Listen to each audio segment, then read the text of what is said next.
ఆయన మరణం పట్ల మాకు పూర్తి స్థాయిలో అనుమానాలు కలుగుతూ ఉన్నాయి. దానికి గల కారణాలు కూడా మొదట బ్లడ్ వామిటింగ్స్ అయ్యాయేమో అనుకున్నాం. అయితే బ్లడ్ వామిటింగ్స్ కాదనిపించింది. మళ్ళా ఆయన తలపైన పెద్ద గాయాలు 2 ఉన్నాయి. ముందు నుంచి ఒక గాయము, వెనకల పక్క మరింత పెద్ద గాయం ఉంది. సో ముందుకు పడింటే ముందుకు ఒక గాయం తగిలిండేది. వెనకలా గాయం అంటే 2 గాయాలు, 2 పెద్ద గాయాలు తల మీద ఉన్నాయి. అదేవిధంగా తన వేళ్ళకు గాయాలు ఉన్నాయి. అదేవిధంగా తన మొహం మీద గాయాలు ఉన్నాయి. ఇవన్నీ చూస్తే పూర్తి స్థాయిలో ఆయన మృతి పట్ల మాకు అనుమానాలు ఉన్నాయి. మాకున్న అనుమానాలు ఖచ్చితంగా నివృత్తి కావాలా. ప్రభుత్వం అత్యంత సీరియస్గా తీసుకొని దీని మీద ఎంక్వైరీ చేయాలా. ఎంక్వైరీ చేసి ఇందులో ఉన్న కుట్ర కోణాన్ని బయటికి తీయాలా. దోషులు ఎంతటి వారైనా సరే, ఎవరైనా సరే కఠినంగా శిక్షించాలా. క్లియర్గా ఒకటి మాత్రం చెప్పగలము, it is a suspicious death. It is not a natural death. It is a 100% suspicious death. తన తల మీద ఉన్న గాయాలను బట్టి చూసిన ఎవరైనా ఇది సస్పీషియస్ డెత్, ఇది ఎవరో దాడి చేస్తే మరణించింది అనేది స్పష్టంగా చూస్తే అర్థమవుతా ఉంది.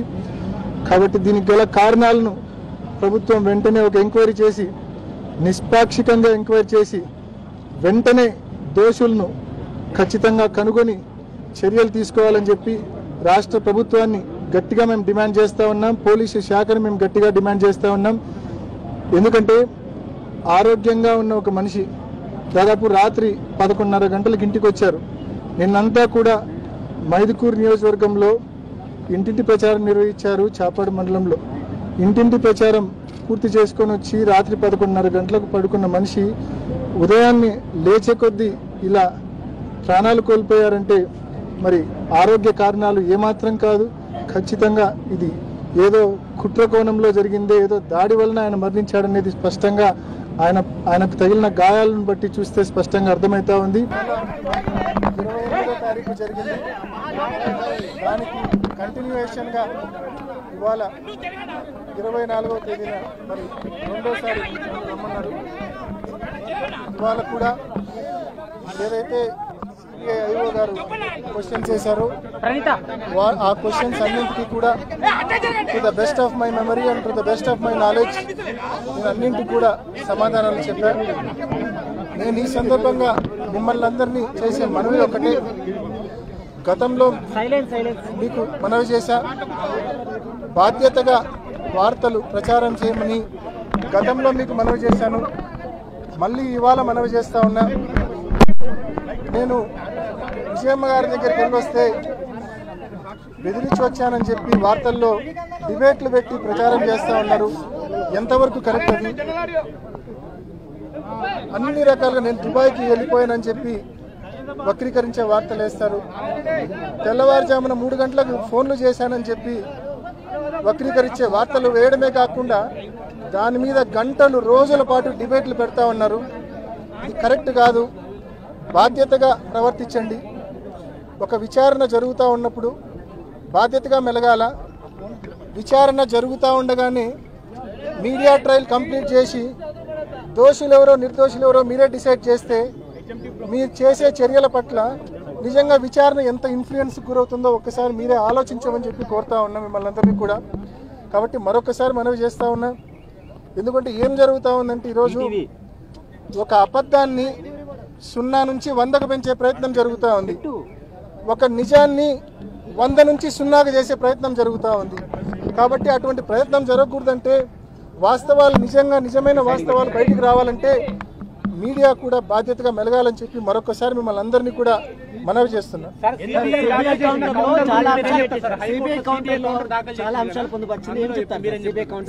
దానికి సంబంధించిన క్వశ్చన్స్ కూడా అడిగారు. నాకు తెలిసిన సమాధానాలు నేను క్లియర్గా చెప్పిన. ఏం చెప్పలేదు. లాస్ట్ టైం అయితే చెప్పారు మళ్ళా పిలుస్తామని, ఈసారి ఏం చెప్పలేదు.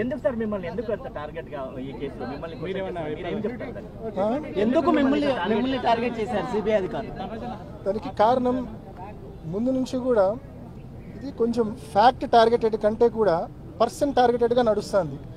వాస్తవాన్ని టార్గెట్ చేసి విచారణ జరిగే దిశగా కంటే కూడా పర్సన్ టార్గెటెడ్ ఇన్వెస్టిగేషన్ జరుగుతూ ఉంది. అది కరెక్ట్ కాదు. ఇప్పుడు చాలా ఫ్యాక్ట్స్ ఉన్నాయి. నేను ఇవాళ ఒక రిప్రజెంటేషన్ కూడా ఇచ్చా ఐఓకు. చాలా ఫ్యాక్ట్స్, నాకు తెలిసిన ఫ్యాక్ట్స్ అన్నీ కూడా పొందుపరిచి ఒక రిప్రజెంటేషన్ ఇచ్చా. వాటి మీద కూడా కూలంకుషంగా విచారణ చేయమని అడుగుతూ ఉన్నా. ఏదో గూగుల్ టేక్అవుట్, అది గూగుల్ టేక్అవుటా టీడీపీ టేక్అవుట్ అనేది భవిష్యత్తులో కాలమే నిర్ణయిస్తుంది. ఎందుకు ఈ మాట అంటున్నా అంటే వాళ్ళు కౌంటర్లో ఏదైతే అఫిడవిట్లో సిబిఐ వాళ్ళు వేశారో ఇదే విమర్శ టీడీపీ వాళ్ళు సంవత్సరం రోజుల ముందే విమర్శ చేసినారు. అంటే టీడీపీ వాళ్ళు సంవత్సరం క్రితం చేసిన విమర్శ నిన్నగాక మొన్న టీడీపీ సిబిఐ వాళ్ళు వేస్తూ ఉన్న కౌంటర్లో వస్తూ ఉందంటే ఈ విచారణ జరుగుతూ ఉన్న తీరు పట్ల సందేహాలు లేవనెత్తుతాయి ఎవరికైనా. ఈ విచారణ ఏకపక్షంగా జరుగుతూ ఉంది, ఫ్యాక్ట్ టార్గెటెడ్గా జరగట్లేదు, పర్సన్ టార్గెటెడ్గా జరుగుతూ ఉంది అనే సందేహాలు ఎవరికైనా లేవనెత్తుతాయి. కాబట్టే ప్లీజ్ రిఫ్రైన్, అంటే ఎటువంటి మరి తప్పుడు వార్తలు వేయకుండా నిజాల మాదిరిగా చూపించమని మరొకసారి మిమ్మల్ని అందరినీ కూడా మనవి చేస్తూ ఉన్నా. డెఫినెట్గా మా ఎండేవర్, మా విష్ స్పష్టంగా చెప్తున్నా, మళ్ళీ చెప్తున్నా. నేను చనిపోయిన రోజు, వివేకం సార్ చనిపోయిన రోజు నేను మార్చిరీ దగ్గర మీడియాతో మాట్లాడినా, మళ్ళా 2 రోజుల తర్వాత మీడియాతో మాట్లాడినా. ఆ రోజు ఏం మాట్లాడినానో ఈరోజు అదే మాట్లాడుతున్నా. సిబిఐ వాళ్ళతో అదే చెప్పా. మళ్ళీ ఎన్నిసార్లు పిలిచి ఎవరు అడిగినా అదే చెప్తా. ఎందుకంటే నాకు తెలిసింది అదే, అంతకుమించి నాకు తెలియదు.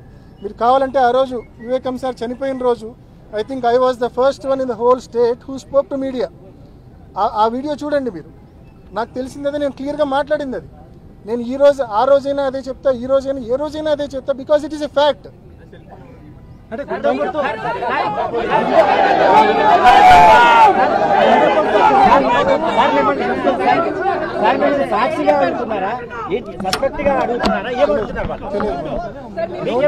నోటీస్ 160 CRPC ఇచ్చిన సెక్షన్ 160 CRPC కింద నోటీస్ ఇచ్చారు. సో దాన్ని ఎలా ఇంటర్ప్రిట్ చేసుకోవాలనేది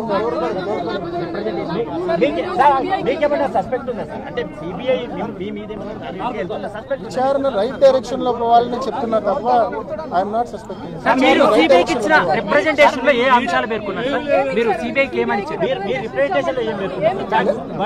వాళ్ళు లెట్ దెమ్ వెరిఫై. ఆ లెటర్ ఎందుకు దాచిపెట్టారు?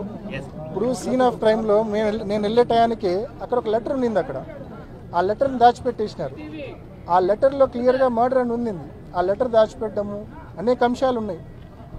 నేను చెప్పడం కంటే కూడా in the course of time అన్ని బయటకు వస్తాయి.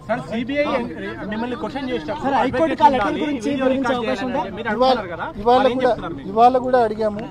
ఇవాళ 2వ అపియరెన్స్ అప్పుడు కూడా స్పష్టంగా ప్రెజెన్స్ ఆఫ్ అడ్వకేట్ అడిగాము, ఆడియో వీడియో రికార్డింగ్ అడిగాము. But that was not allowed. To the best of my knowledge audio video recording కూడా జరిగినట్టు కనిపించలేదు. అంటే ఈ మాదిరి పెద్ద కెమెరాలు అయితే లేవు, కానీ లోపల ఒక ల్యాప్టాప్ అయితే నాకు ఫేస్ చేస్తా ఉంది. I don't know what it meant. Last time మనం ఐఓని అడిగినాం ఫస్ట్ టైం. ఈసారి డైరెక్టర్కు లెటర్ పెట్టాం, నా ఆడియో వీడియో రికార్డ్ కావాలా, ప్రెజెన్స్ ఆఫ్ అడ్వకేట్ కావాలా అని చెప్పి. మళ్ళీ ఫర్దర్ నిజంగా ఈరోజు పిలుస్తామని అయితే చెప్పలేదు, బట్ ఫర్దర్ పిలిస్తే then I will decide. Sir murder జరిగినప్పుడు దొరికిన లెటర్ గురించి కోర్టును కోరే ఫస్ట్ వాళ్ళకి రిప్రజెంటేషన్ ఇచ్చినాం కదా ఈ రోజు. Let them verify. వాళ్ళు ఏం చేస్తారు?